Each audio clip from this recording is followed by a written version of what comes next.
পুঁজিবাজার নিয়ে ঢাকা স্টক এক্সচেঞ্জে এই সেমিনারের আয়োজন করে ব্রোকারেজ অ্যাসোসিয়েশন অব বাংলাদেশ।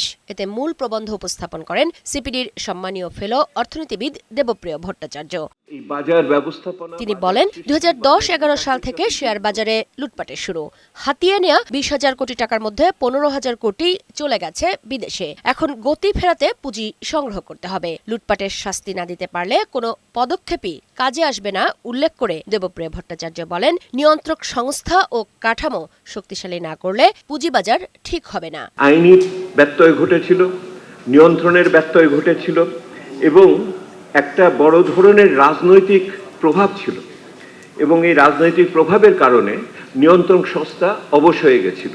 আমাদের হিসাবে সেই সময়কার 20,000 কোটি টাকা বাজার থেকে বের করে নেওয়া হয়েছে এবং তার ভিতরে এক ন্যূনতম 15 কোটি টাকা সেই সময়ের আমলে বিদেশে চালান করা হয়েছে। যেইভাবে আইন দিয়ে এটাকে একটা কেস ফাইল করা দরকার, সেই কেস ফাইলিং এর ভিতরে ভুল ছিল। এটা উদ্দেশ্য প্রণোদিতভাবে ভুল ছিল। আপনার পাপের সূত্রপাত কোত্থেকে হয়?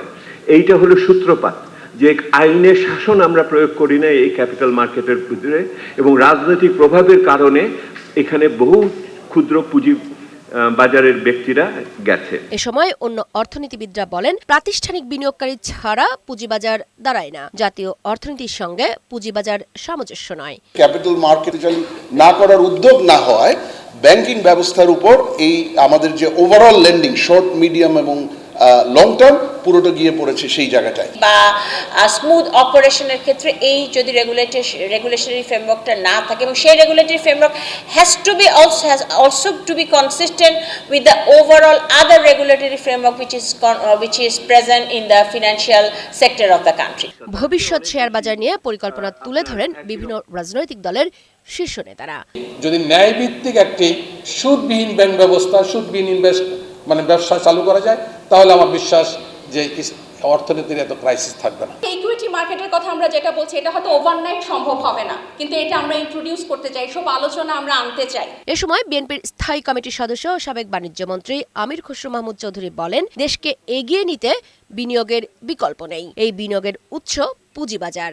অর্থাৎ ক্যাপিটাল মার্কেটের সাথে আমার ইকোনমির একটা টোটাল ডিসকানেক্ট চলতেছে, আমরা কানেক্ট করতে পারতেছি না। এবং পলিটিক্যাল ওনারশিপে যদি ক্যাপিটাল মার্কেটকে আনতে হয়, অবভিয়াসলি আপনার মনিটারি পলিসির বেলায়, আপনার ফিসক্যাল পলিসির বেলায়, আপনার ফিনান্সিয়াল মার্কেটের বেলায় আপনি ক্যাপিটাল মার্কেটকে একসাথে লাম্পিং করতে হবে।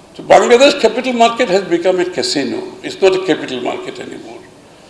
একটা গ্রুপ, যে ক্যাসিনোর মালিকরা, আপনি ক্যাসিনোতে ঢুকবেন, খেলবেন, কিন্তু দিনের শেষে প্রফিট কিন্তু ক্যাসিনোর মালিকের।